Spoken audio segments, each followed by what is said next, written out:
नमस्कार मित्रांनो. तुम्हाला व्हॉट्सॲप, इंस्टाग्राम किंवा फेसबुक यावर रोज काही ना काही न्यूज फॉरवर्ड येत असतील. पण त्यापैकी सगळं खरं असतं तर खरं सांगायचं तर 90% लोक फेक न्यूज ओळखू शकत नाहीत आणि नकळत पुढेही पाठवतात. आज आपण समजून घेणार आहोत फेक न्यूज म्हणजे काय, ती इतक्या वेगाने का पसरते आणि सर्वात महत्त्वाचं ती ओळखायची कशी. सगळ्यात आधी फेक न्यूज म्हणजे काय? फेक न्यूज म्हणजे अशी माहिती जी पूर्णपणे चुकीची असते किंवा अर्धवट सत्य असतं किंवा मुद्दाम मिसलिडिंग बनवलेली असते, जेणेकरून लोक कन्फ्यूज होतील किंवा रिॲक्ट करतील. आता मोठा प्रश्न, फेक न्यूज इतक्या वेगाने का पसरतो? पहिलं कारण इमोशन्स.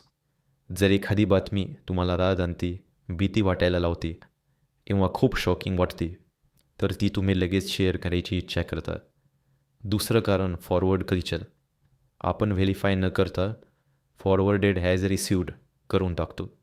तिसरं कारण कन्फर्मेशन बायस, म्हणजेच आपल्याला जे पटतं, जे आपल्या विचारांशी जुळतं, ते आपण लगेच खरं मानतो. म्हणूनच फेक न्यूज इतक्या वेगाने पसरते. पण आता महत्त्वाचा भाग, फेक न्यूज ओळखायची कशी? पहिलं, सोर्स चेक करा. ही बातमी कुठून आली आहे? कोणत्या रिलायबल वेबसाईट किंवा चॅनलवर आहे का? दुसरं, हेडलाईन पाहून लगेच विश्वास ठेवू नका.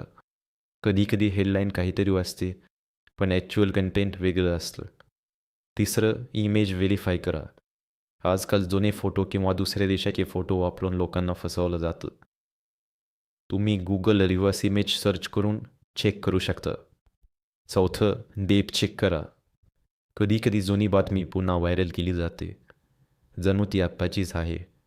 पाचवं, एकाच न्यूजला वेगवेगळ्या सोर्सवर चेक करा. जर ती खरी असेल तर मल्टिपल ट्रस्टेड प्लॅटफॉर्म्सवर दिसेल. आपण एक छोटं एक्झाम्पल देऊया.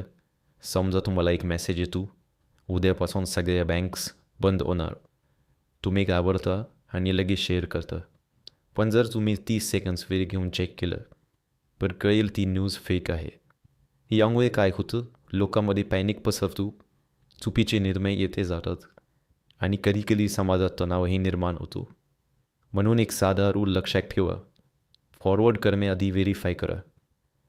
शेवटी स्मार्ट युजर बना, फॉरवर्ड मशीन बनवू नका.